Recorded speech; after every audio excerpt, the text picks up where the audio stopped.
tudo bem? Meu nome é Mariana e hoje nós vamos começar mais uma aula de ciências.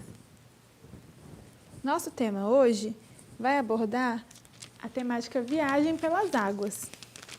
Nas aulas de ciências, matemática e inglês, a gente vai construir os conteúdos a partir dessa temática.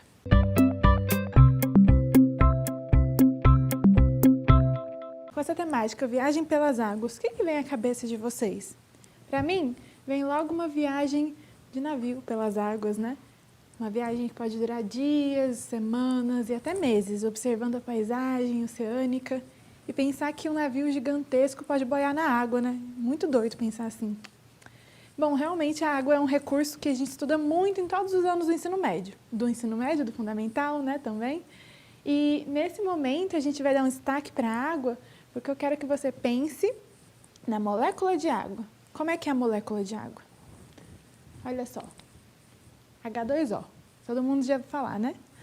H2O é uma ligação molecular que acontece entre dois átomos de hidrogênio se ligando a um átomo de oxigênio. Mas o que é o átomo? Vamos pesquisar um pouquinho sobre isso e a partir disso a gente vai construir a nossa aula, tá bom? Então vamos lá.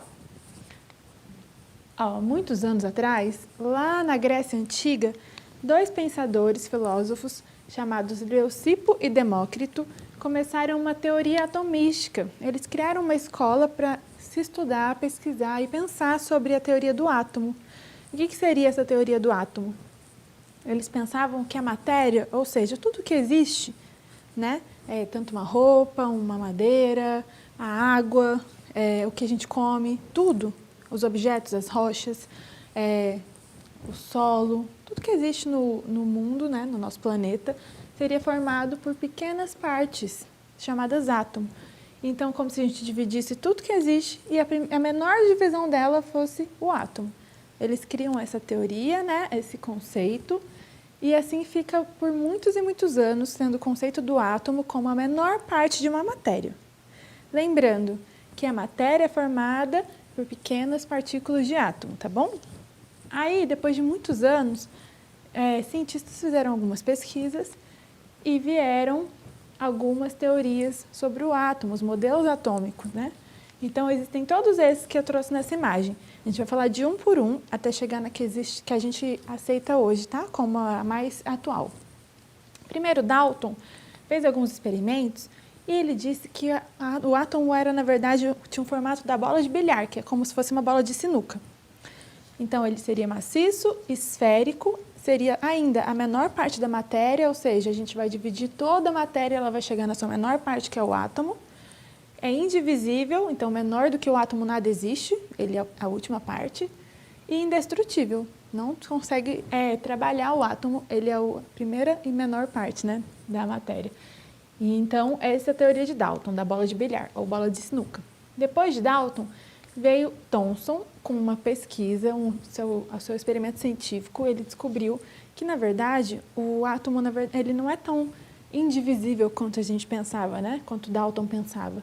E também não é maciço. O que é maciço? É alguma coisa que é muito dura, rígida, né? Como a bola de bilhar. No caso do Thomson, ele disse que o modelo dele atômico é o modelo do pudim de passas. Ou seja, um pudim não é uma estrutura meio molenga, né? Nada sólida. Lá onde o Thomson morava, né, vivia, que era na Inglaterra, é muito comum comer pudim de passas. Aqui a gente pode pensar que pode ser um cookie, uma bolacha, onde as partículas negativas seriam as gotas de chocolate e toda a massa seria as partículas positivas. Thomson coloca, então, que o átomo ele tem partículas positivas e negativas, que juntas, né, formam essa estrutura atômica. As partículas positivas são o corpo do pudim e as passas são as partículas negativas. Com isso, ele mostra que o átomo não é a menor parte. Existe algo menor do que o átomo, que são essas partículas que compõem o átomo, tá bom? Mas aí depois disso vieram outros pesquisadores, outros cientistas. Chegou Rutherford e ele criou o sistema planetário, que é um modelo atômico que diz que o átomo, na verdade, ele tem duas partes muito bem definidas. A primeira é o núcleo, que é a parte do meio do átomo, que é totalmente positivo, e em volta dele tem a eletrosfera, onde estão os elétrons, que é a partícula negativa. Então, Rutherford diz que o núcleo é pequeno e positivo, e a eletrosfera é essa nuvem que está em volta do núcleo, contendo partículas negativas que se movimentam em órbitas, né? Como se o núcleo fosse o Sol e as partículas negativas, os elétrons, fossem os planetas. Por isso é o sistema planetário. E aí depois, Bohr chegou e complementou a teoria de Rutherford. Por isso a teoria dele chama Rutherford-Bohr. Essa é a teoria que a gente aceita hoje em dia e que a gente estuda na escola. Na teoria de Rutherford-Bohr, ele trabalha também com essa questão do núcleo ser positivo e a eletrosfera ser carregada de elétrons, partículas negativas, mas ele diz que existem níveis de energia. Então, eles não se movimentam em órbita, eles se movimentam em níveis de energia. Cada nível existe uma quantidade de elétrons, tá bom? Então, o que a gente entende com isso, né? Que as partículas subatômicas são as partículas que compõem o átomo, menores do que o átomo que compõe este átomo. E elas podem ser prótons, nêutrons e elétrons. Isso foi descoberto depois de anos de pesquisa. Os prótons são as partículas positivas, os nêutrons são as partículas neutras e os elétrons as partículas negativas. Lembra quando a gente estuda em matemática que as cargas opostas, ou seja, positivo e negativo, elas se atraem e as cargas iguais, elas se repelem? Então, aqui acontece a mesma coisa. O núcleo do átomo, lembra que eu falei que ele era todo positivo? Isso não faz muito sentido, porque se fosse só positivo com positivo, eles iam se repelir, né? Iam se afastar. Então, por isso descobriram que os nêutrons existiam ali junto com o núcleo, para que as partículas positivas não fossem embora, se encontrar com os elétrons que são negativos. Eu vou voltar para vocês perceberem aqui. Se aqui fosse tudo positivo e aqui fosse tudo negativo, o positivo ia se encontrar com o negativo, né? Por isso que a gente entende agora que aqui dentro do núcleo também tem as partículas neutras, para equilibrar esse processo. E também a gente percebe que existem os símbolos, cargas e massa relativa. Então, o símbolo do próton é o P, a carga dele é sempre positiva, e a massa relativa dele é 1. O nêutron, ele tem o símbolo N, a carga dele é 0, e a massa relativa também é 1. Então, se eu tenho uma massa 1 para o próton, eu tenho a mesma massa para o nêutron. E o elétron, ele tem o símbolo dele é o E, com o sinal de negativo na frente, para mostrar que é uma carga negativa. A carga dele é menos 1, porque ele é sempre negativo, e a massa relativa dele é quase 2.000 vezes menor do que a do próton e do elétron. Então, com isso, a gente percebe que o próton e do nêutron, desculpa. Então, a gente percebe assim que o elétron é muito menor do que o próton e que o nêutron, tá? E aí, a gente chega nesse resuminho dos modelos atômicos, né, que eu acabei de falar para vocês. Antes disso, vieram lá os filósofos da Grécia Antiga, pensando sobre o que seria formada a matéria, e por causa desse pensamento, inúmeros modelos atômicos foram feitos, né? Então, a gente vê que a ciência está sempre em evolução, que ela está sempre em constante mudança, por conta da nossa curiosidade e das tecnologias que ajudam a gente também a fazer experimentos para melhorar as teorias. Então, veio Dalton em 1803 com a teoria da bola de bilhar, veio Thomson em 1904 com a teoria do pudim de passas, Rutherford com a teoria do sistema planetário em 1911 e Bohr veio complementar a teoria de Rutherford em 1913, tá bom? E aí a gente chega na nossa teoria atual. Então, no átomo atual, a gente percebe que, né, no núcleo existem prótons e nêutrons. O próton está representado em azul e nêutron em vermelho. E os elétrons sobrevoando em volta do núcleo, né? Bem menorzinho. Olha como a bolinha do elétron é bem menor do que a dos outros dois. E aí a gente chega até aqui e fala, e aí, professor, o que eu aprendo com isso? Você aprende a identificar diferentes tipos de átomos, que cada átomo vai ser relativo a um tipo de matéria diferente. Então, eu posso dizer que o tecido da minha roupa, que é feito de algodão, é feito por um átomo diferente do tecido do meu sapato, que é feito de couro, ou do meu relógio, que é com plástico, e tem metal dentro dele, né? Então, cada matéria é feita de um tipo de átomo diferente. E na química a gente estuda isso, né? Na física também, nas ciências, no caso. E aí tem os números atômicos. O que são os números atômicos? Presta atenção que agora a gente vai entrar na formulinha. Números atômicos são os números de prótons. A gente vai definir o número atômico pela letra Z, maiúsculo. Então, o que são números de prótons? O número de partículas positivas que eu tenho no núcleo do meu átomo. número de massa, que é representado pela letra A maiúscula, que é a soma do número de prótons com o número de nêutrons, ou seja, tudo que tem dentro do meu núcleo é somado, e eu tenho então o número de massa. E o número de nêutrons, que é o número de cargas neutras que eu tenho no meu núcleo, formando essa fórmula que a gente vai usar bastante daqui para frente, que é o A é igual a Z mais N, que significa A, que é o número de massa, é igual ao número atômico mais o número de nêutrons. Eu vou colocar aqui no quadro para a gente já deixar ela fixa e usar nos exercícios que eu vou passar mais tarde. A é igual a Z mais N, ok? Então, ótimo.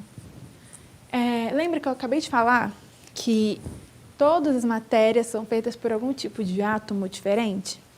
Os cientistas, os químicos, pesquisadores, eles começaram a perceber que existiam elementos químicos diferentes, que cada elemento era feito por um átomo diferente. Lembra que eu falei lá no início da aula do viagem pelas águas? Então, eu falei da viagem de navio. O navio, ele antigamente era feito de madeira. Lembra nas histórias que a gente aprende sobre as grandes navegações? Que navios de madeira eram muito grandes, feitos para viajar por muitos continentes. Imagina como seria se a gente tivesse um navio de madeira até hoje, né? Muito aconteceu, a ciência evoluiu e a gente hoje tem um metal chamado aço. E quase todos os navios são feitos de aço. Aço é uma partícula, né? Uma molécula feita por diferentes tipos de elementos químicos, principalmente por carbono e ferro. Interessante, né? A gente sabe o que é o ferro, a gente sabe o que é o carbono, mas existem outros tipos ainda de moléculas, né, e de elementos químicos. Por exemplo, se eu penso na água, eu penso no H2O. E se eu penso no sal de cozinha, que eu uso para cozinhar todos os dias? Esse é o cloreto de sódio. E você sabe como ele é escrito? Assim, ó.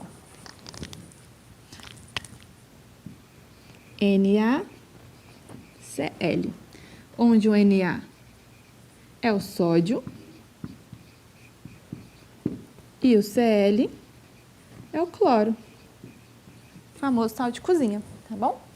Além disso, eu posso falar que eu respiro o gás oxigênio. Então, como é que é o oxigênio que eu respiro? Esse é o formato dele, O2. Eu tenho 2 átomos de oxigênio formando uma molécula.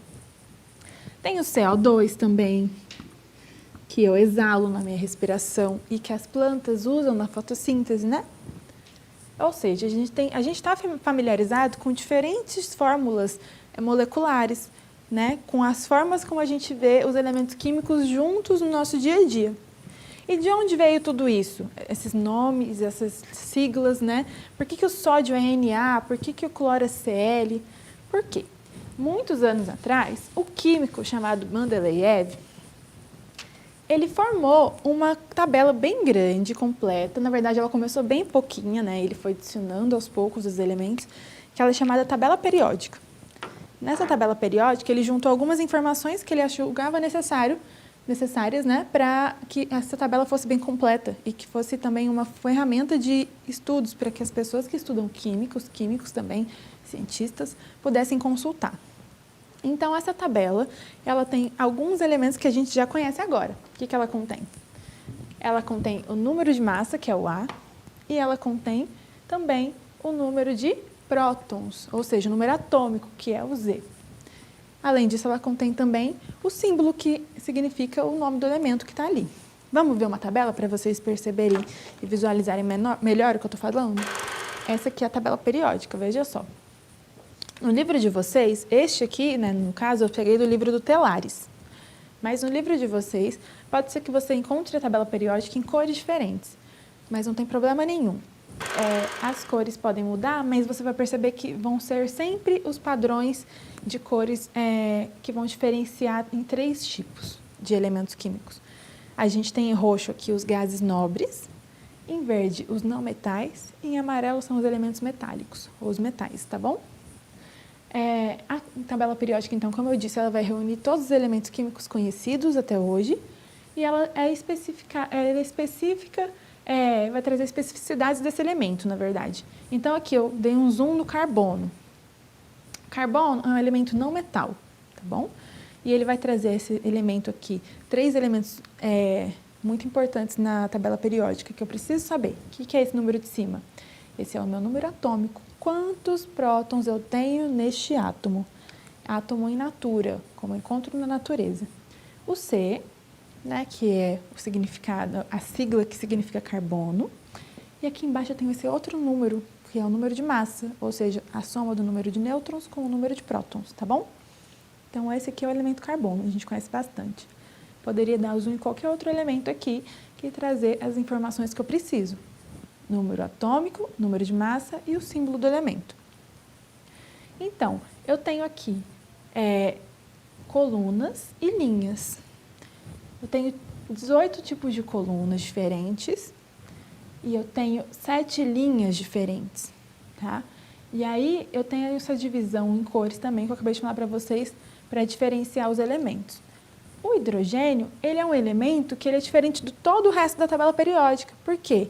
Ele só tem um próton dentro no seu átomo, né, no núcleo do átomo, e a massa dele é 1. Ele não tem nêutron, ele tem um próton e um elétron. Então, é o elemento mais diferente da tabela periódica, ele não tem nêutron, tá? E, além disso, aqui eu vou do 1 para o 2, e o 2 já é o hélio. Então, ele já vai caminhando, ó. O 3 está aqui, o 4, o 5, o 6.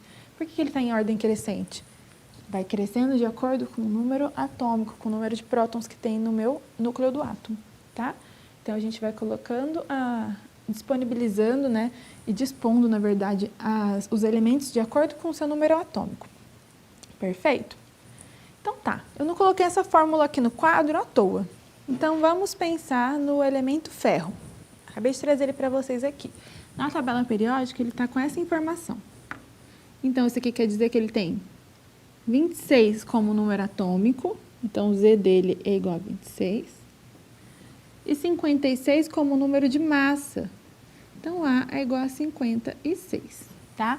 E aí, se eu coloco lá no exercício para vocês, que eu tenho número de prótons 26, número de nêutrons 30, qual é o meu número de massa? A gente já sabe reconhecer que o número de massa fica embaixo, né? Então, o número de massa dele é 56. E como é que eu provo isso na fórmula? Vamos ver. A é igual a Z mais N, onde A é o meu número de massa. Eu já sei que ele está aqui embaixo. Então, 56 é igual a Z, e que é o Z? Número atômico, 26. Mais N, que é 30. E é verdade? 56 é igual a 56, certinho. Ué, mas professora, você falou que 26 é número atômico. Como é que você coloca o próton como 26? Vamos lá, tem algumas regrinhas. Z é igual ao número atômico, ok? Mas, ao mesmo tempo, ele também é igual ao número de prótons.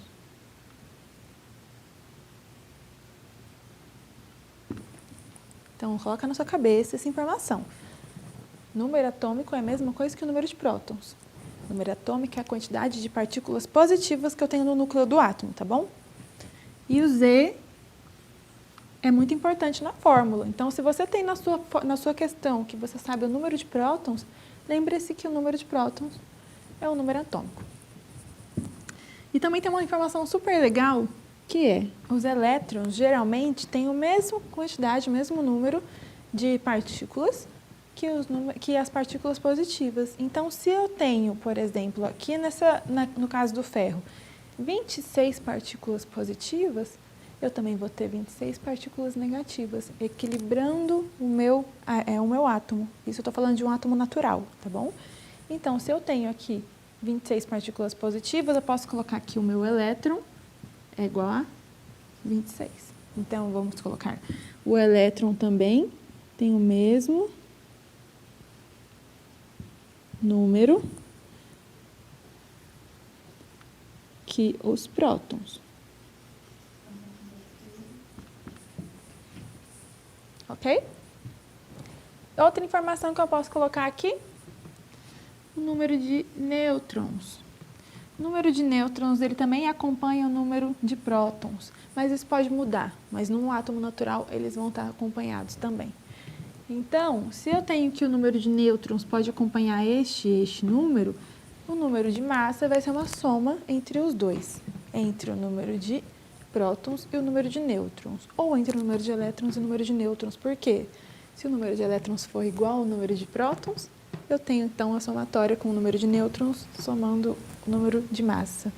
Parece difícil, mas quando eu fizer os exercícios vai ficar mais simples, tá bom? Então vamos lá. Deixa essa informação aqui no cantinho e a gente vai fazer mais um exercício. Conseguiu entender aqui a fórmula, como a gente usa a fórmula e como ela faz sentido? Então vamos para mais um. Número 1. Sendo o magnésio Mg, o magnésio é um elemento da tabela periódica, tá, gente? Ele possui um número de massa igual a 24. Então, vamos lá. Mg. Número de massa é igual a 24. Então, como é que é o símbolo do número de massa? É a letra A. Número de prótons igual a 12.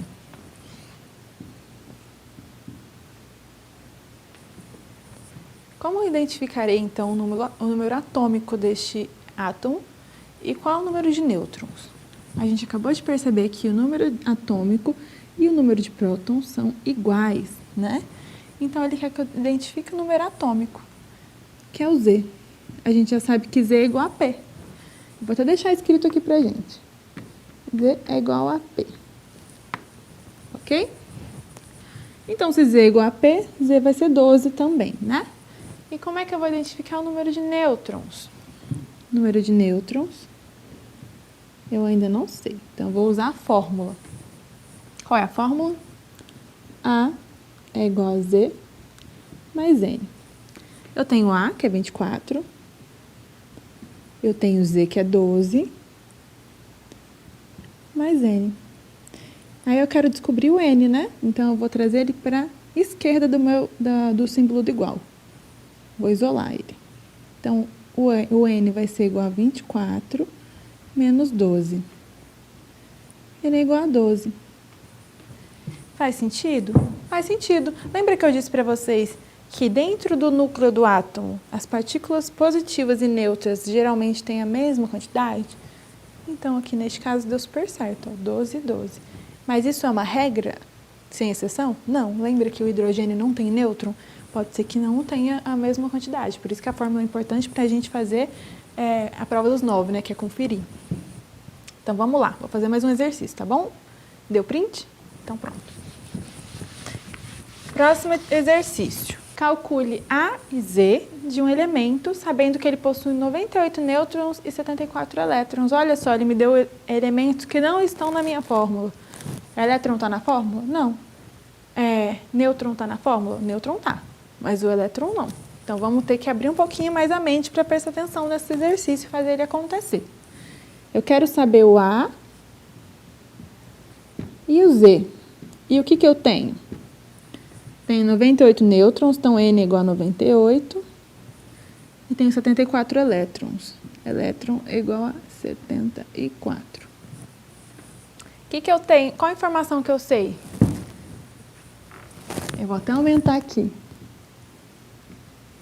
Eu sei que o Z, que é o número atômico, é a mesma coisa que próton, que é o número de prótons, que é igual também ao número de elétrons. Então, se eu tenho o número de elétrons, eu tenho automaticamente o número de prótons, que é o número atômico. Então, eu sei que o Z é igual a 74, ok? Então, vamos para a fórmula agora. A é igual a Z mais N. A eu não sei. É igual a Z, que é 74, mais N, que é 98. Eu faço a soma e chego à resposta de que A é igual a 172. Ok? Como é que eu descobri isso? Porque eu sei a regrinha de que prótons e números atômicos têm o mesmo valor, que também tem o mesmo valor que o número de elétrons. Geralmente a gente coloca essa coisinha aqui na atividade para vocês saberem, tá? Essas igualdades. Mas é bom a gente também saber, memorizar isso. Que o número atômico é igual ao número de prótons, que é igual ao número de elétrons, tá bom? Memoriza isso que você não vai se dar mal, não. Vamos fazer mais uma, então. Um elemento X tem um número atômico 19 e o número de nêutrons 29. Calcule o número de prótons, elétrons e massa. Então, primeiro vamos colocar aqui o que eu tenho de informação. O elemento é X, eu não sei quem ele é. Então, nem dá para eu ir lá consultar na tabela periódica para me ajudar. Eu vou conseguir adivinhar quem ele é fazendo o cálculo. O número atômico dele é 19. Então, Z é igual a 19. O número de nêutrons dele é 29. E eu quero descobrir o quê? O número de prótons e o número de massa. Beleza. Qual é a minha regra? Que o meu número atômico é a mesma coisa que o meu número de prótons. Então, eu sei que o meu número de prótons é 19. Então, se eu tenho o número de prótons e o número atômico, eu consigo calcular a massa, porque eu tenho também o número de nêutrons. Perfeito? Fórmula. Número de massa é igual a número atômico mais número de nêutrons. Número de massa eu não tenho, letra A. É igual ao número atômico, que é 19, mais o número de nêutrons, que é 29. A é igual a 48. Perfeito?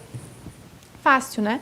E aí, qual que é a minha resposta? Calcule o número de prótons. Já tenho o número de prótons. Calcule o número de elétrons. Qual é o número de elétron, então? Lembra que a fórmula me diz que Z é igual a P, que é igual a E também? Então, se eu tenho o número de prótons, eu tenho o número de elétrons. Então, elétron vai ser igual a 19 também, porque é o mesmo que o número de prótons, que é 19. E o número de massa? Acabei de chegar nele, 48. Então, essa aqui é a resposta da minha questão, beleza? Vamos para a próxima, então. Um átomo possui massa, número de massa 48 e o número de próton 24. Qual é o número atômico e o número de nêutrons desse átomo? Então, vamos lá. Número de massa, letra A, igual a 48.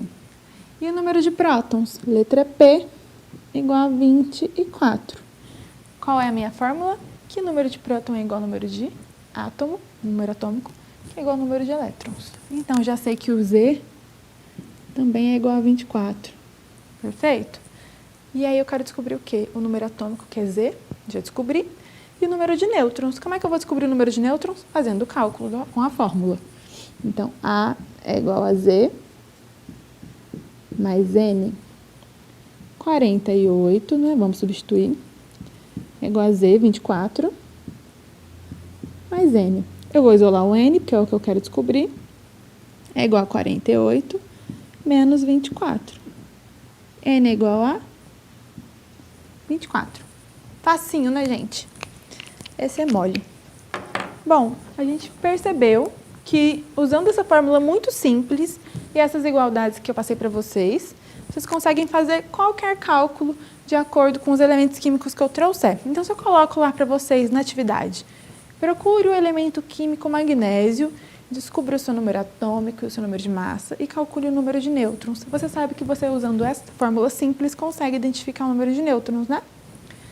E mesmo que seja um elemento que você nunca ouviu falar, você vai conseguir fazer qualquer cálculo que eu quiser com esses 3 elementos.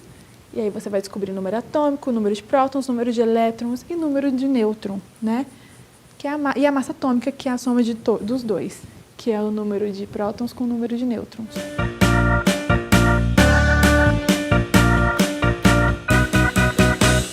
Bom, gente, muito simples tudo isso, né? O cálculo pode assustar no início, mas é só isso aqui, não fica nervoso, não. A gente vai aprimorando também os nossos estudos com o tempo, fazendo as atividades que eu deixei lá no portal Escola em Casa. Os professores também deixaram para vocês as atividades em cada escola de vocês, em cada escola que vocês estudam. Vão até a sua escola, pega as atividades, estuda em casa, não se apavora. A gente está junto nessa e logo, logo a gente se encontra de novo na próxima aula, tá bom? Um beijo e até a próxima!